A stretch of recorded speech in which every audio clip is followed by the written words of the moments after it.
Welcome to the Decision Lab podcast, the sanctuary for wellness professionals like therapists, coaches, creators, and more who are looking to over-deliver to their clients. We uncover the truth behind cutting-edge wellness products by going straight to the founder. We use our backgrounds in neuroscience, chemical engineering, and marketing to ask the hard questions in order to eliminate bias, misinformation, and fancy marketing language. Allowing you to make better wellness decisions and recommendations for yourself and your clients. So if you're a leader in the health and wellness space, welcome. This podcast was designed for you. Join us every week for interviews that will change how you think about wellness.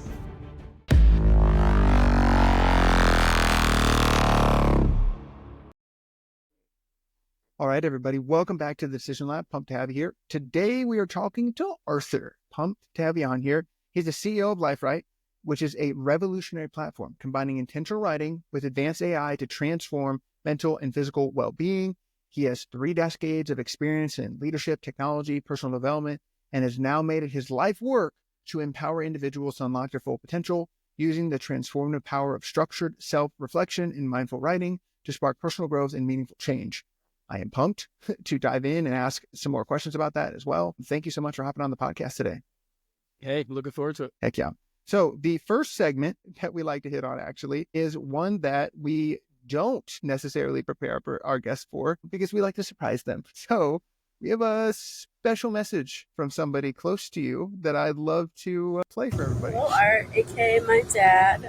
Just wanted to wish you good luck on the podcast or have fun. Quick intro on him is that 3 words I'd use to describe him are curious, thoughtful, and ambitious.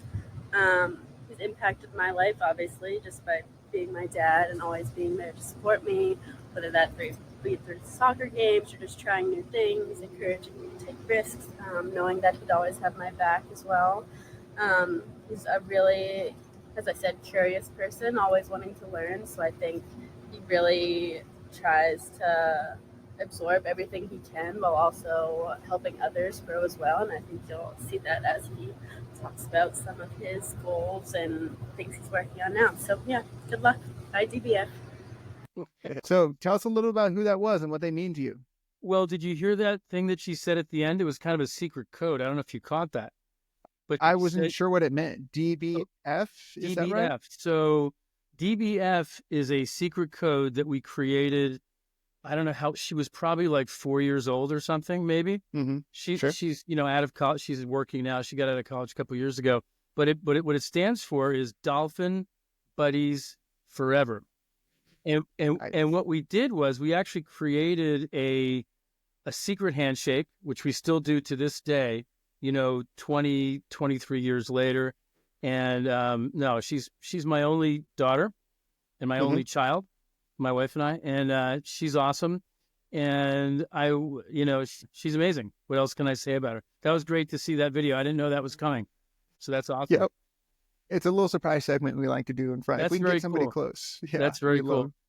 We love hearing from the people that are close to the people we talk to. So I think that's important when people are deciding whether or not they want to check out Lifewrite or not. So I would love to. Yeah, she's awesome. She's in Boston and she's working hard and she's amazing. Cool. Awesome. Well, so glad we got to hear from her. Something I would love to hear from you is your personal journey with mental health. It seems like you're in the midst of a company that's focused on that. What has your journey been like with mental health? Well, it's really interesting. About 10 plus years ago, I decided, having done a lot of different ventures in different industries, that I wanted to focus on something that was interesting to me. And I started working with writers, and at the time, it was more about, helping them take their work and get it out there and market it and sell it. And the thing was, just to net it all down, after about 12 years, when we had to try to reinvent ourselves, I came to the conclusion that what I really liked about working with writers was hearing about their experiences and seeing the impact that their writing had on their lives.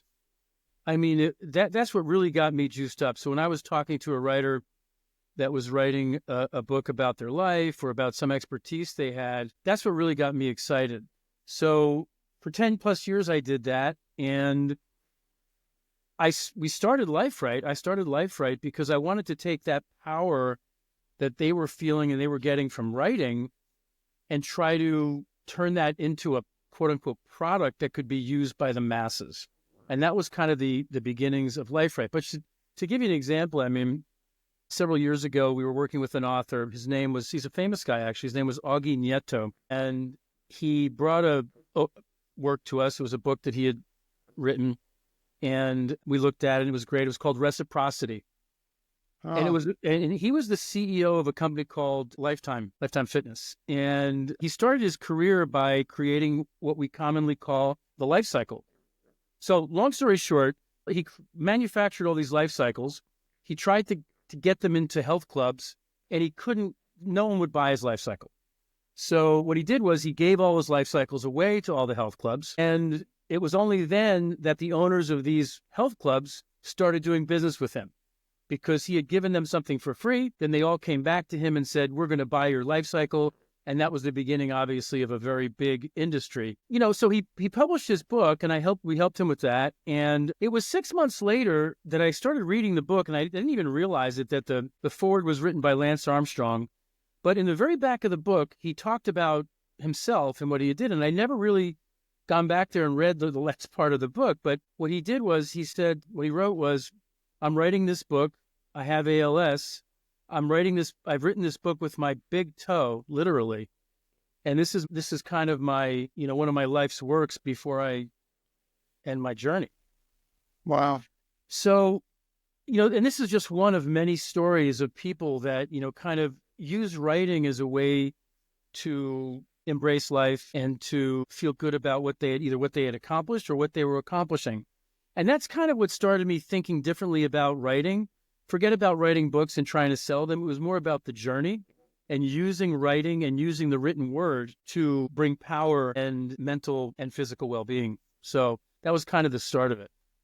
Got it. And so what was your personal journey with mental and emotional health? Or has there been anything along your path as far as your mental and emotional health that writing has helped with? I think, we all have stuff that we deal with. Oh, yeah. And I will tell you that I think this has kind of brought me to this place as well, is that I have worked within my own head to fix things, but I've also worked with outside, therapists and things for things that I've worked through. So I do have an understanding of that process. And what came about from that, I've always enjoyed talking to people that want to talk about my challenges. So I haven't had a problem with that. But what I found was that a lot of people do have problems with that. And a lot of people don't like doing that. So that also was another thing that led me to trying to bring something to the world that people could use to help them with their challenges, where they didn't have to worry about what that person was thinking or what their friends were thinking or what their family was thinking, and still try to get some benefit from that.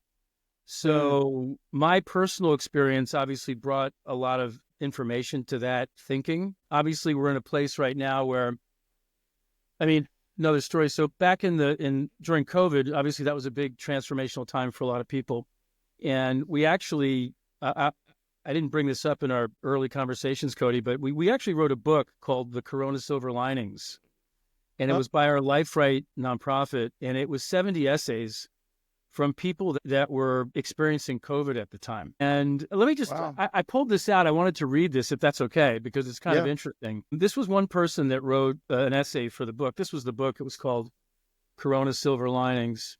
Wow. Anyway, pretty cool when you go back and read this stuff now. But he says, the name of the essay was Hearing the Birds. He says, when I took the dogs out last night, all was quiet, except for the clear, repeated hooing of an owl from a nearby tree. Restaurants, bars, and movie theaters in our university town have been closed for a month. There have been no sports, live performances since before spring break. No place to go with the pandemic in process. But so we did 70 essays in the book, but this was another thing that led me to think about the mental health crisis that was going on, the amount of loneliness, the amount of anxiety, the amount of stress, the amount of fear that people were dealing with. And they're at home. They can't even go out if they wanted to. Mm-hmm. So this was another thing that led to the thinking of, and this was back in 20, what can we do to to create something that people can access at any time. Heck yeah. I like that. And so talk about writing and like, how does this improve your mental and emotional health? Is there science behind it? Like, what does it do for your emotional resilience? So this is Like- the thing that's so interesting and I find so compelling, in that, everyone kind of understands it when I say, do you ever write something down, whether it was in school or in business, and then that helps you remember it? Yeah. So writing has a very specific, the neuroscience behind it, which I know you're familiar with, is something called the generation effect. And when you create something in your mind, and then specifically when you write it down, it becomes much more permanently stored in your brain. So as opposed to listening to passive things on or watching things on video or audio, when you actually write something down, it's much more permanently recorded. And what writing trails do, or not so obviously, is that they're AI enabled. So when you respond to an initial question or prompt, or what we call primer, it responds back, and it's responding back using, based on, well-known methodologies like CBT and positive psychology. So it's helping you to think about things, let's say in a positive way, or in a way that's going to make you maybe think differently. Can I help you to reframe the way you're thinking about things? So that's kind of one of the basic, neurosciences behind writing trails, is the use of writing to have it more permanently embed in your brain. Yeah. To change behavior. It's also 70% of your brain is for visual processing. And so when you write something down, 70% more of your brain can process what's in front of you. So a lot of times people have like ruminations or anxieties that are running around, racing thoughts in their head.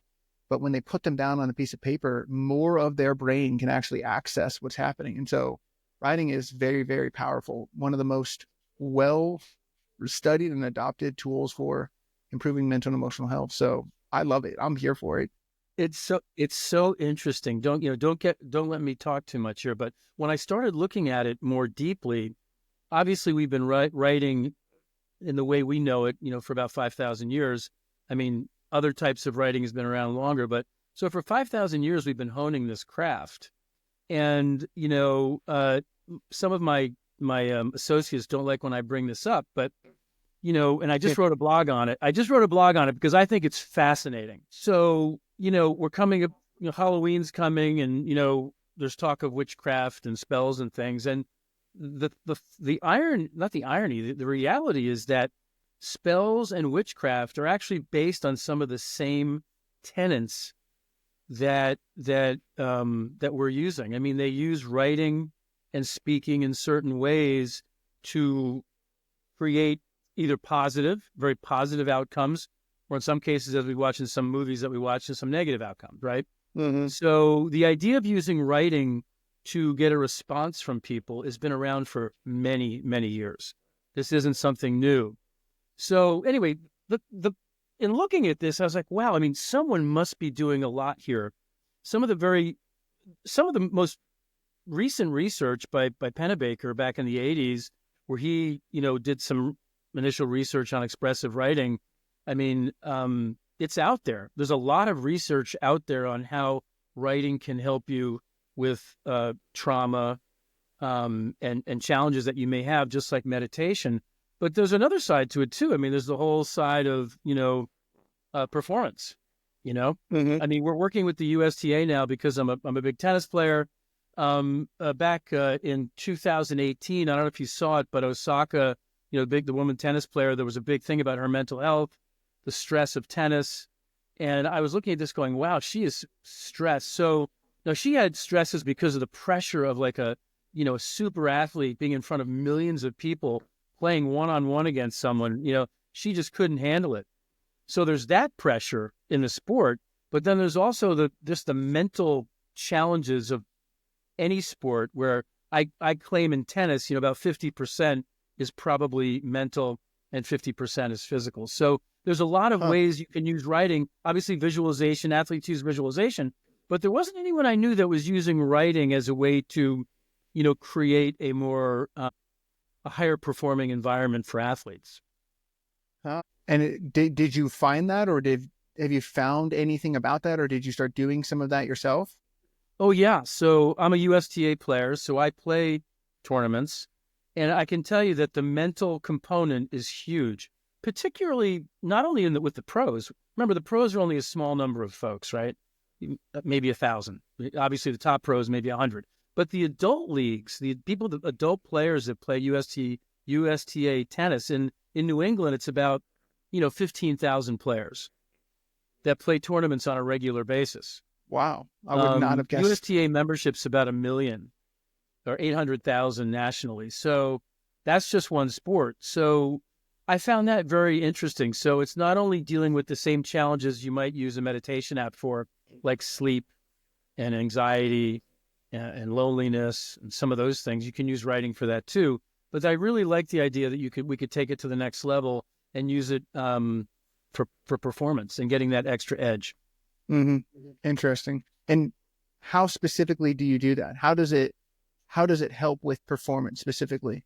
Or how do you use it maybe even for performance? So really good question, because one of the patterns we found, obviously, in this, I mean, when we started working with a while back with first responders, there's a guy who's one of our content providers, Carrie Feldman. He is a teacher. He was a teacher at Quantico and teaches law enforcement all across the country. And what we found is that with first responders, many of them have created a ritual, and that ritual involves doing some type of meditation, or in some cases writing, before the day starts, and then something that they do at the end of day. And this was really quite amazing to me, because I don't think, some of us may watch the police shows on TV and it's all kind of nice, but if you think of the amount of pressure that some of these first responders, the police, law enforcement are under on a daily basis, it is unbelievable. So what were we going to say, Corey? You were going to say something? Oh, no, I couldn't agree more. It's so, and obviously the suicide rate is way too high. Obviously this goes for military people and that whole group of folks that are protecting us. So, well, interestingly enough, that pattern of pre and post is a commonality. So with tennis players or any type of athlete, there's a pregame and there's a postgame. Mm-hmm. Pre-game preparation, post-game analysis, and understanding what happened. And, you can use the same methodologies that we use for stress or loneliness or whatever, but now you're throwing in sports psychology. Okay, you're throwing in a couple other methodologies that we can use to help them. And, just to talk about the real challenge. So we can do that pretty effectively. And currently it's a pretty straightforward process of having a dialogue with one of our writing trails. It's like having a dialogue with a sports psychologist. In fact, the former sports psychologist for the Red Sox, Barry Beater, just, I'll send it to you, but he gave us a great testimonial, because he used to work with baseball players all the time. And he said writing trails would be amazing for people to use, for baseball players to use, whether hitters, pitchers, fielders, whatever. But the biggest challenge, though, is like anything else. And I'll use the analogy of when I first started running. I don't know, are you a runner or athlete in any way, Cody? I don't know if you are. Just started to run. I played college basketball, though, so basketball's my sport. How long have you been running now? 6 months. Okay, so you're past the point of, so you don't want, you're going. Oh, you're past it, so you're going. It still sucks, but I'm here for it. Yeah. A lot of people don't get past that 90-day mark. But the trick is, if you can keep running for, say, people say different days, 21 days, 60 days, whatever. I think it's about 90 days for running. But that's the biggest challenge with any type of new thing. So even though someone might be a writer, when you use writing trails, you've got to do it with intention. I mean, you've got to think about why you're doing it. And you've got to do it with frequency. And preferably you want to, you do it as a lifelong, endeavor, just like running. I've been running for 10 years. I'll never stop until I can't run. Oh, that's the biggest challenge we have, is getting people to not only engage, but also get over that initial hump, which is a classic challenge for a lot of, things like this online. Hell yeah. Got it. So love it. Writing is super important. Like, we got morning pages for high performance. We talk about morning pages. The miracle morning, scribing is a huge part of the miracle morning. Writing is everywhere. So well, you've hinted at it a little bit, but tell us specifically, like, what is Lifewrite and how is it different from other just journaling apps? Right. So when you go into, I'll give you a perfect example. So, sorry, another story. So I've been going to Starbucks for the last 6 months early to do my to-do list for the morning. I do some early work, but then I go out and I spend about 45 minutes in Starbucks and I kind of take some notes. And I've been in there and I'm watching, I'm going, oh my God, these baristas are under amazing amounts of stress. And I can see it on their faces. So as I'm in there, I'm getting to know the manager, getting to know the baristas, and I'm realizing that baristas could use a writing trail specifically for them.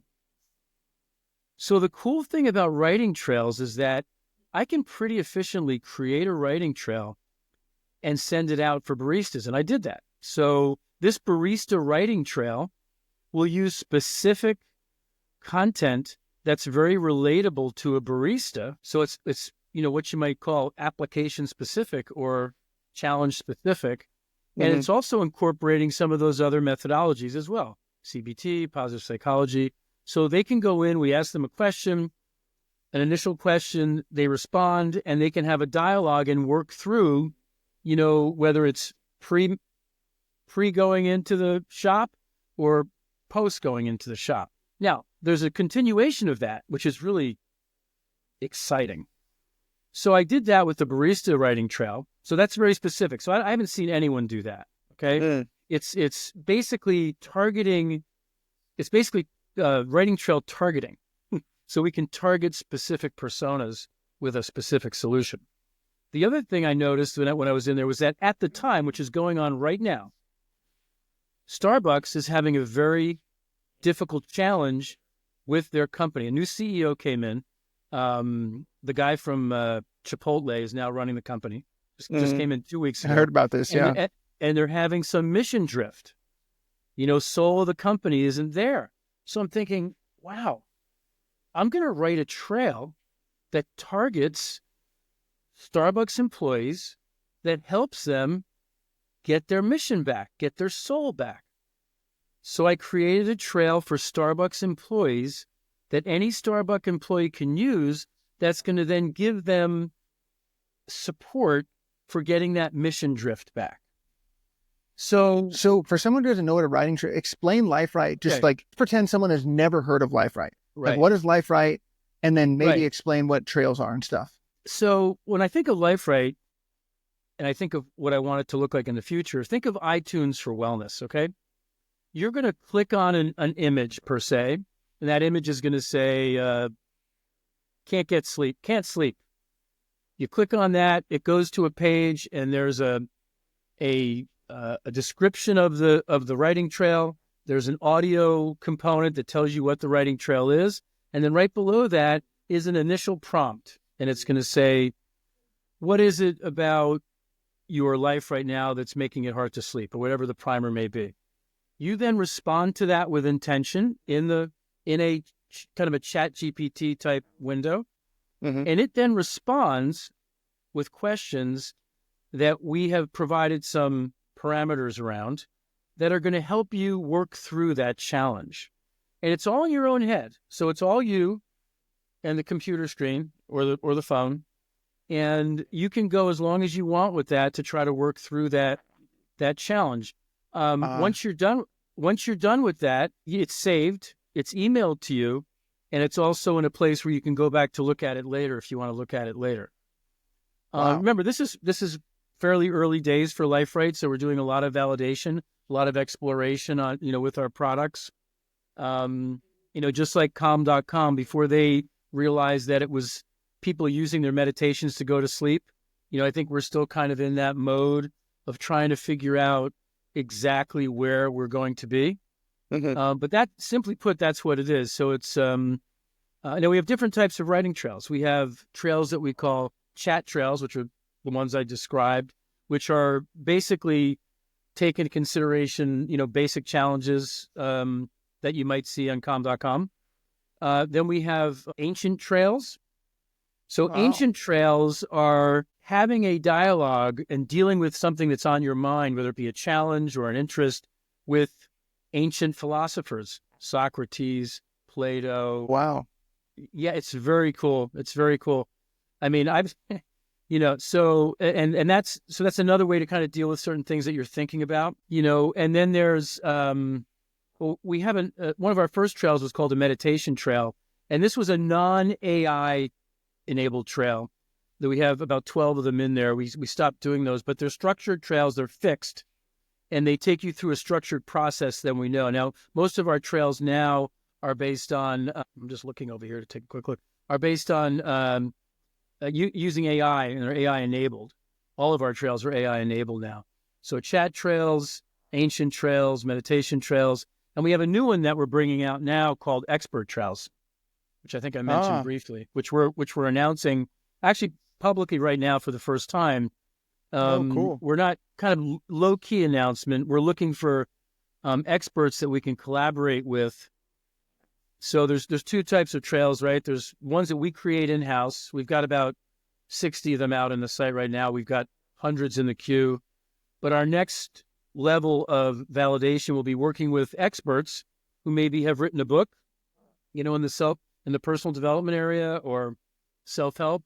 And we're working with them to create a trail and actually create another revenue stream for them and another way for them to expand their reach and to provide an offering that they can take to their customers and have them use whenever they want to. So it's pretty cool, actually. Yeah, that's awesome. And is this on desktop right now? Is it an app? Is it like, what's the UI? Yeah, so it's web based. You can use it on your phone. It's not an app per se yet. We haven't done an app yet because we're obviously still flushing some things out. But we ultimately will have a full blown app for the product. But it's responsive and it works pretty well because it's very simple. On your phone. If you wanted to go on the site and use it on your phone, you could. So, is there anybody that it's specifically for initially, or do you have a dream outcome for your users? The dream outcome is to provide a place where people can go and find solutions ultimately for almost any challenge they have. So right now we're focusing in on a few different areas, both in the, directly to individuals with some of the common challenges that we talked about, but then also to some of the businesses, some of the what we call B2B customers, like the USTA, like some others that would benefit from bringing this type of product to their customers. So we're experimenting in a couple different ways. But right now, a user can go in and for free use many of the trails that are free, and then we have a premium subscription for $100 a month that you can use have access to all the trails. Forever, anytime. Hell yeah, that's awesome. Yeah, so that's separate from our expert trails. Our expert trails are going to be sold a la carte. So they'll be sold for anywhere from $1.99 to, $50, depending on the trail. I love that. What have been some of the biggest challenges in developing Lifewrite? Like even if it's outside of just writing itself, maybe it's something like raising money but what have been some of the biggest challenges on your journey so far? Yeah. So raising money is always tough. And I've raised a lot of money, but right now I'm trying to validate I'd love to talk to anyone that's interested in investing. That's great. We're always looking for good people to bring into the fold to help us with our journey. That's always a challenge. I think doing it like we're doing right now, which is pretty much on a shoestring until we get to sustainability, is always tough. But I think in some ways that really makes you kind of think really hard about where you're going and specifically where you're targeting. So we are looking at a couple different, as you were asking about focus and kind of where we're targeting. Right now we're looking at a couple different ways to take the product to market in a bigger way. But ultimately, we'll probably, raise some money and be out there in a little bit of a bigger way once we have some more validation. Yeah, that's awesome. Are you guys planning, I know you like brands making new, are you all planning to do any specific research with your tool? Like there's tons of research on writing, but it'd be really cool to do some research, especially if you have connection to sports psychologists and things like that, like to do some like research with your specific tool on performance or on mental and emotional health. Like, are there any plans for that kind of stuff in the future? I would love to do some more research. I mean, some of the folks that I'm working with, some of the folks, I mean, we've looked at possibly, teaming up with some groups to do some additional research, because I think you're right. I think there's a lot of opportunity for that.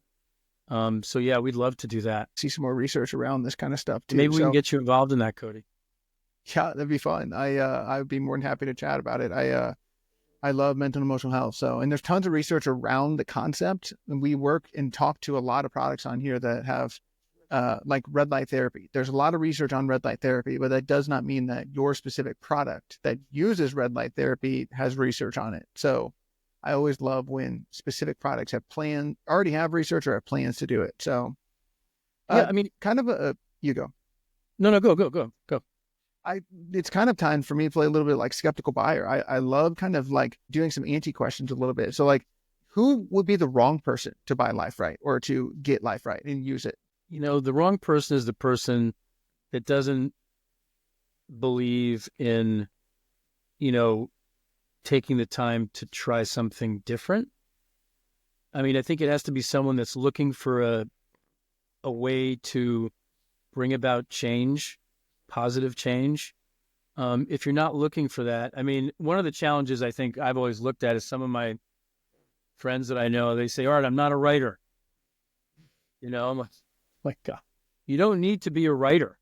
This isn't about writing the next tome or thesis on something. It's just response. You're just responding to questions. No one else is seeing it. So for the person that can't get over that, we're not for you. But I think, in looking at this, Cody, and it's a great question, I think one of the thesis behind doing the product was that there's more people writing today than ever before, whether it's using social or blogging or, whatever on the web. So I thought, okay, that's a good catalyst for us to coattail. Mm-hmm. And, get people to take that and now use it for themselves to bring about positive transformation. Right. Yeah, 100%. So you mentioned blocks. What are some of the most common writing blocks or blocks that you see kind of stump people? You mentioned identity, like I'm not a writer, but is there anything else that kind of stump people or prevent them? I'm not sure I follow your question. So like writing blocks, things that prevent people from starting a consistent writing habit or just writing in general. You had mentioned that a lot of your friends say, I'm not a writer. So that's kind of like identity. Is there any other excuses you hear about around or blocks to getting people to writing? Sure. So there's classic ones. There's, I don't have time. That's a big one. Believe it or not, I don't use a computer. So when you look at certain demographics, I mean, they're on the computer, but they're not really that comfortable with it. So they're not using it. So time, I don't want to be on the computer. Those are two of the bigger ones. There was one person that thought it was against their religion, which I thought was fascinating, because they thought when they were talking into the computer, it was, kind of not natural. Really fascinating, actually. Yeah, that is fascinating. So that, it's interesting. So also they may be doing other things. And again, that's usually coming back to they don't have time. Those are a few. I like that. So if somebody has beaten these and they're ready, they're a beginner that's trying to kind of start their journey with writing. Do you have any advice for a beginner who's just kind of getting started on this journey to have a structured writing practice? Yeah, I think what you need to do is whether you're using a writing trail or you're doing writing just on the computer or pen and paper, you just need to start doing it. So that's why the running metaphor is good. If you get out and run every other day for 90 days, you're going to love running and you're going to continue doing it. The same thing is true for writing. If you do it with consistency and with intention and do it for more than just a couple days, I think you'll find that you'll see changes in yourself. And it's only until you see those changes or the new way of thinking. The one thing about writing trails, Corey, that I found really interesting is that it takes you out of your head. Because we're so used to going round and round in our head, because we only have, I mean, we can be creative, with our brains, but when you go out of your head and you're talking to like Socrates or whoever you're whatever the trail is, it makes you think about things in a different way, makes you feel different things. And when you start seeing those different things, it's like, even to this day, every time I go in, every day I do a trail, I'm like, I had never thought about that. So when you have those moments, right? Those moments where you realize that you haven't thought about that before, and that here's a tool that you can use, that to me is, as simple as that is, I think that's just amazing. Sure. So the writing That trail is. does that. When you're writing yourself, you can do it too, because you can, as you're writing, you can create new things. But the writing trail really gives that outside input to you. Mm-hmm. Yeah, I like that. What's your, so when you look at research, a lot of research, you have mentioned pen and paper versus typing. What's your perspective on, yours is typing, right? But research has suggested that writing with pen and paper is more effective. So yeah, no, what's your thought on that? Exactly. Yeah. So the research is out there. Pen and paper, I was just talking to someone about this because they're getting rid of cursive writing in schools, which I think is terrible. Right. But they're getting rid of cursive writing. Cursive writing is the most beneficial. Keyboarding is okay because you're still creating it in your head.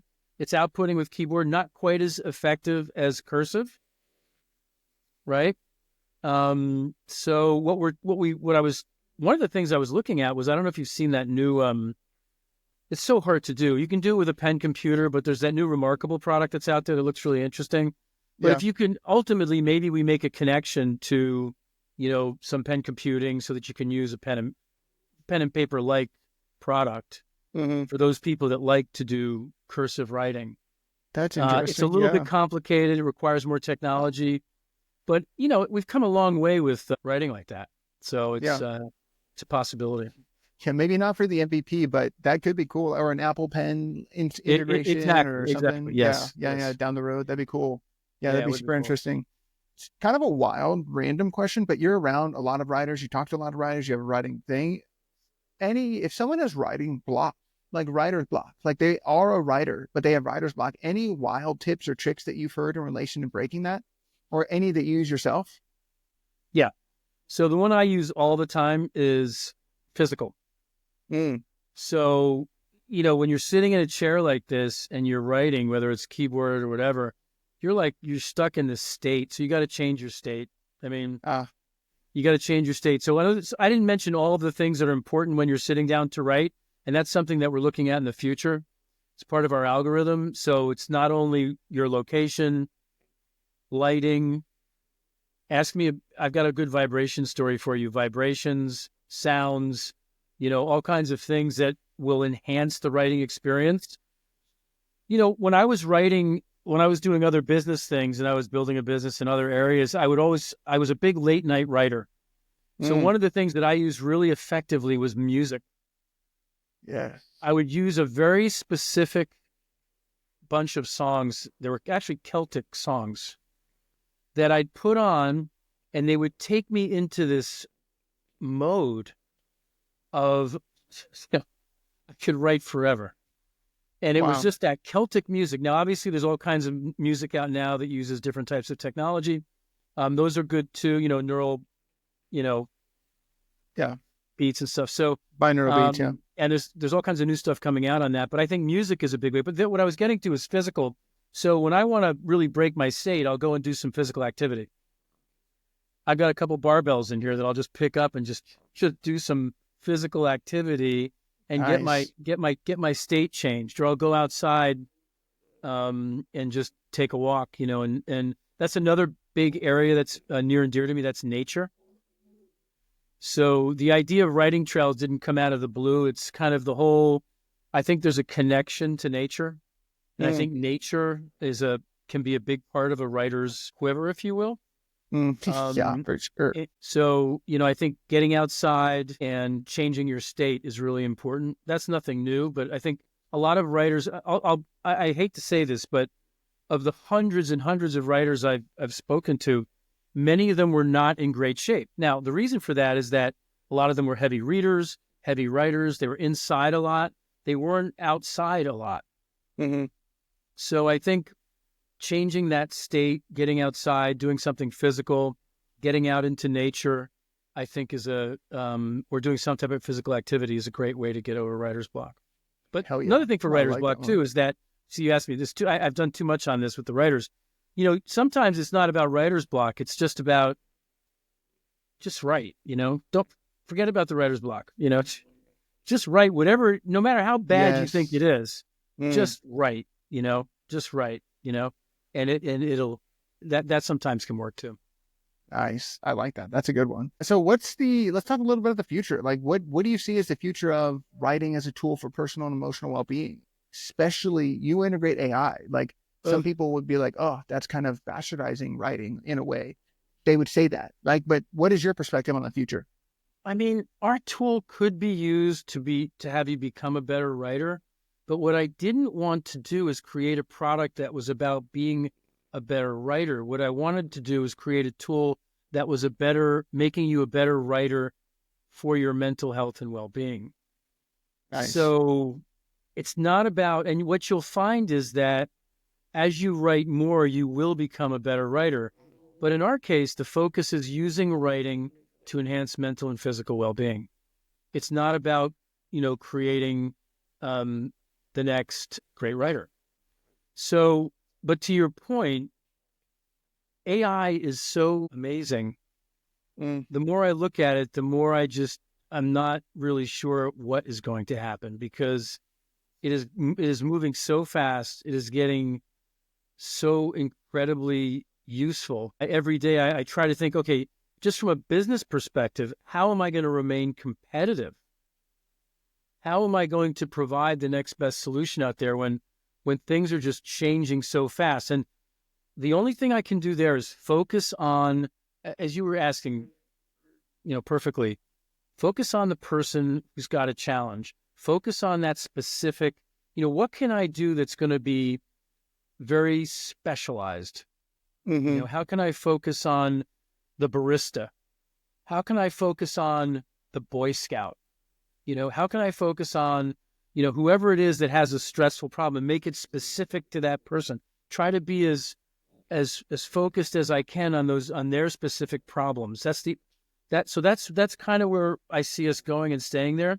I mean, the future with AI and also even virtual reality. So we talk about writing in nature. I mean, wouldn't it be cool if you could go just put the glasses on and go write in the woods, or go write under the Eiffel Tower? I mean, this is nothing. Think about that. Yeah. So, but really it's a combination of bringing it all together. And I'd like to see us have a complete solution where we've created the optimum writing environment to enhance mental and physical well-being. Now, that's obviously enhancing mental and physical well-being. That's pretty large, but we're focused on writing. It's all about writing, using writing. So you can use sounds. I mean, one of my potential investors, you're going to get a kick out of this. He said, Art, I have a document from the CIA. It was just opened up to the public. And I have to say, it's utterly amazing. They were doing studies, real research in this area way back when. And there's some things in there that are so interesting. So, but the reason I bring it up is because we now have access to a lot of different things because of AI and because of stuff that's been opened up to the public. And we can try to create things that are of benefit to the writer. Wow. That's awesome.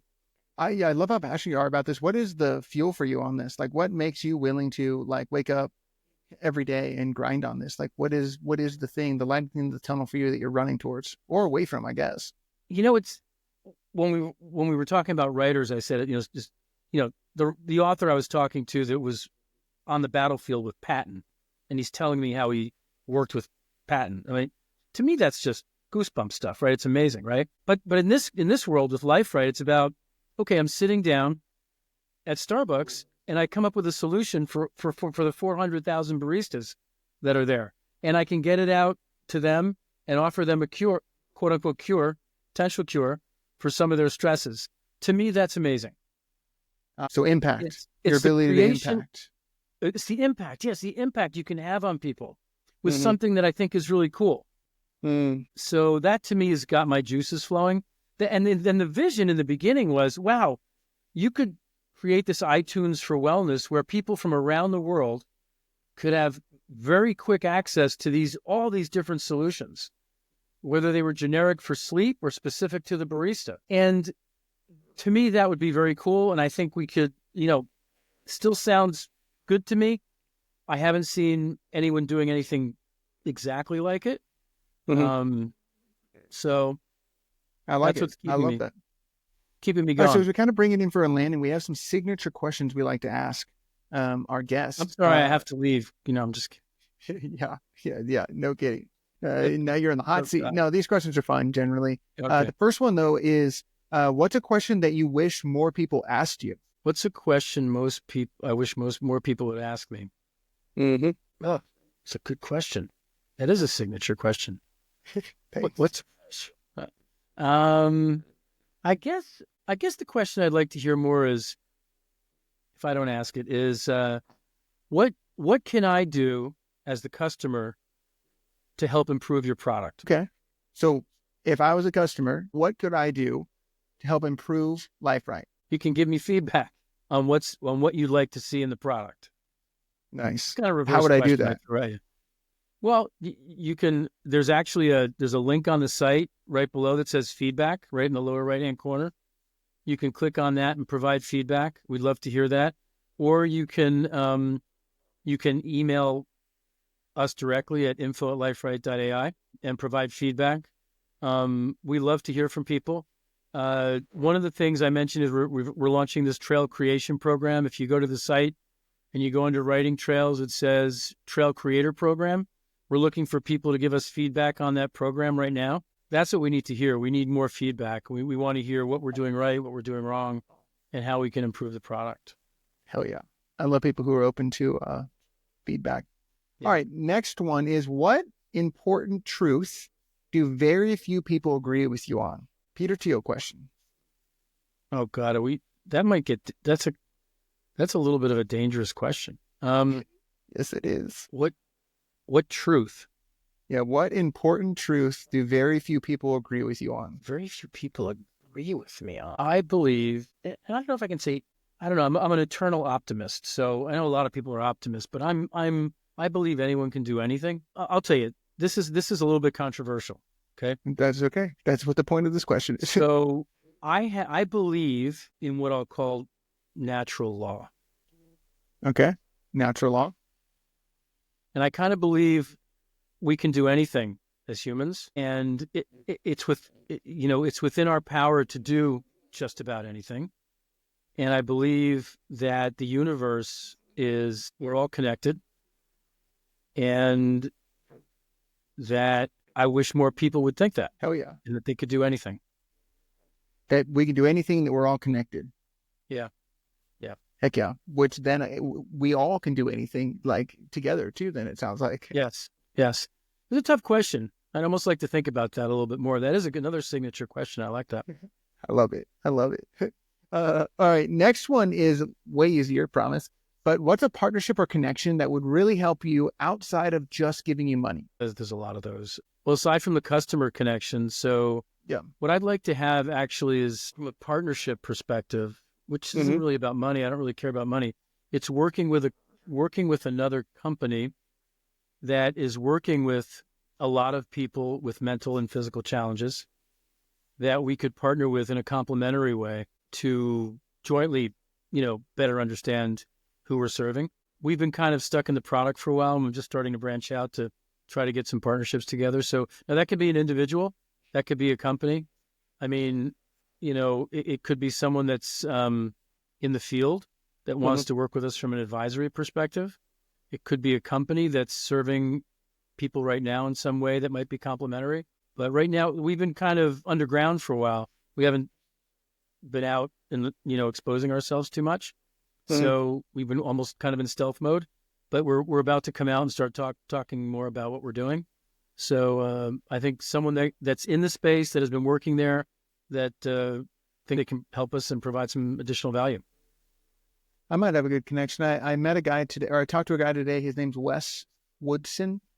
He's from Boston, but he lives in Dallas now. And he speaks he had his own journey with mental and emotional health. It landed him in the hospital and all sorts of different things. And then he wrote a book, and then he started speaking to 18 to 24-year-olds, high schools, colleges. And a lot of the things that he found is that those kids just don't know where to start. They don't know what their first step is in relation to improving their mental and emotional health. And I would reckon that Lifewrite wouldn't be a bad first step, honestly, as far as improving your mental and emotional health and just getting some of what's up here out. So I think that could be a really cool connection for you all. That I'd be No, more than that's happy awesome. to tee up. That's a great group. I mean, we have some trails that we've done for that group that we haven't released yet, but yeah, no, there's a huge problem in that population with mental health. Yeah. So I'd be more than happy to connect you with Wes. That'd be great, He's a good Cody. man. That'd be great. Hell yeah. By the way, I think All I right. called you Corey before. Sorry about that. Yeah, it's okay. No, it happens all the time. Last question we got here. Technically two more, but you'll get this one. But every time we have somebody on, we ask them to leave a question for the next guest. And so we had a previous podcast with Dr. Kenny, and he runs a company called Pheno, which is like a dental health company. And the question that he left for you is, if you had to do it all over again, would you do it in the same way? This particular company, would I do it the same way? Right? Yeah. Well, tell me more. Like, what'd you do and what would you do different? I don't know. I think I would have tried to get an MVP out sooner. It's a classic problem, right? Classic problem. Classic, yeah. So waited too long to get the MVP out, too long to get something out there, which is I can't believe it's just a classic mistake. But we were really trying to understand the market. So we were going through learnings, but I wish we had gotten something out sooner. So that to me is, as I've done this more and more, because it was a big problem that we wanted to solve with a big solution. So we wanted it to be something unique and big. And when you start thinking in those terms, you start getting a little bit more paranoid. Because the fact of the matter is, with AI and with the way technology is going now, things are so easily replicated.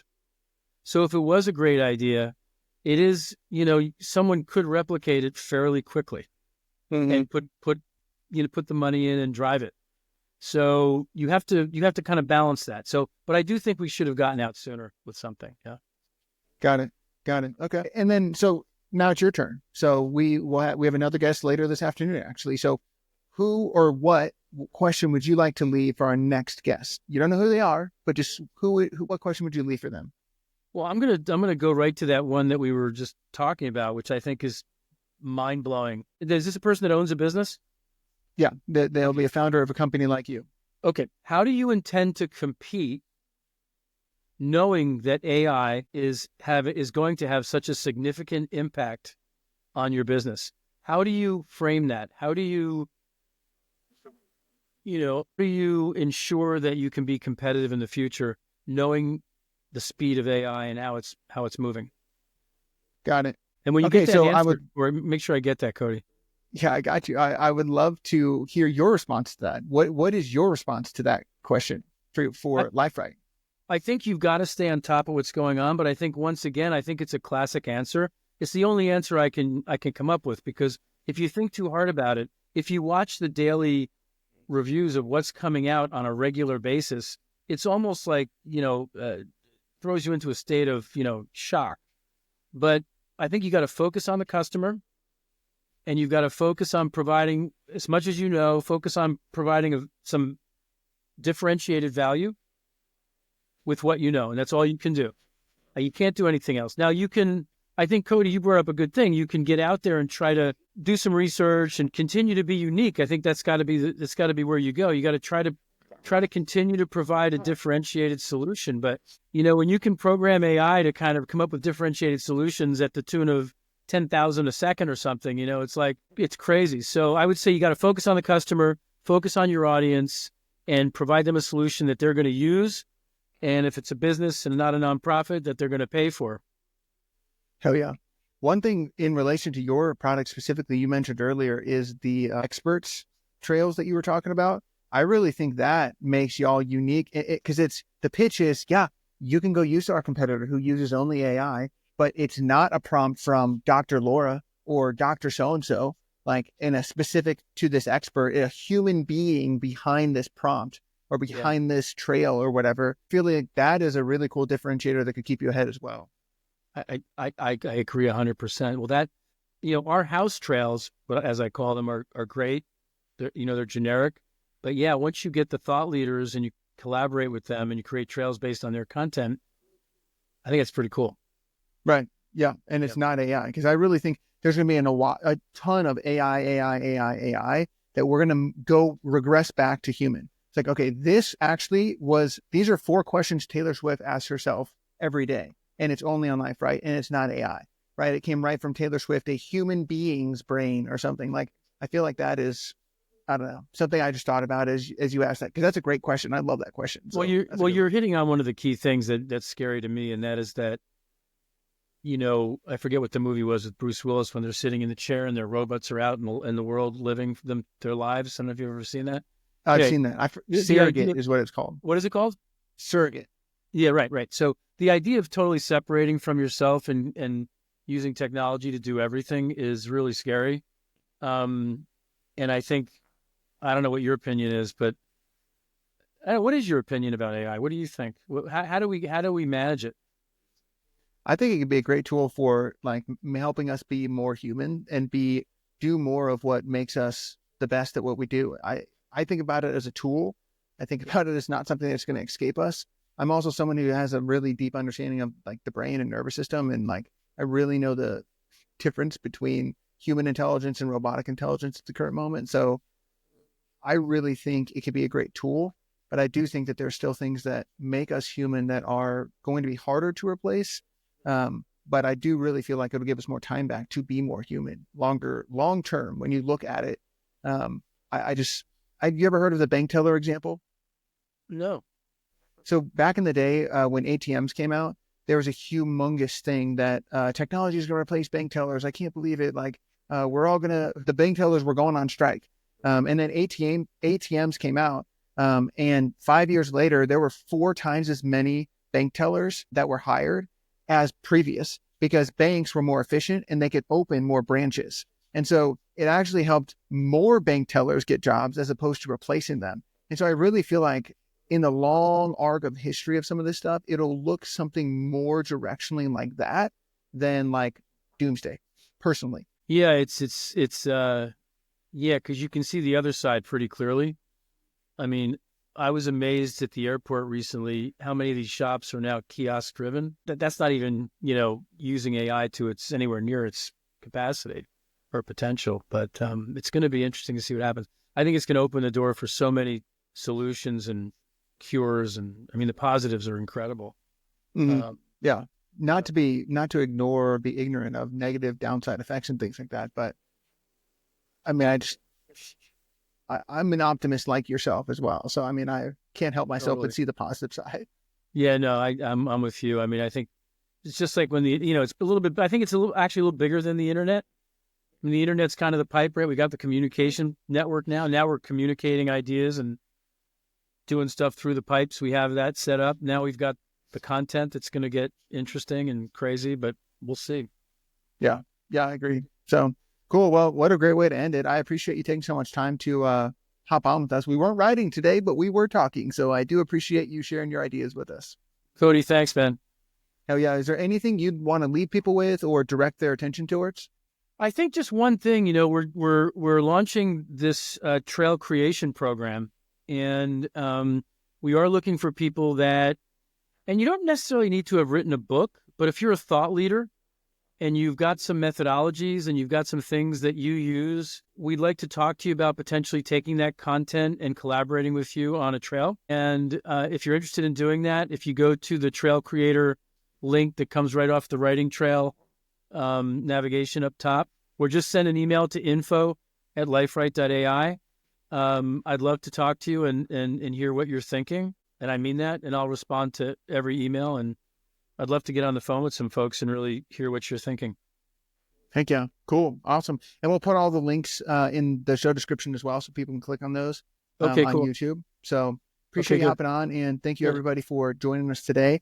If you haven't already, please like and subscribe on YouTube, but otherwise we'll see you next time on the Decision Lab. Peace out, everyone.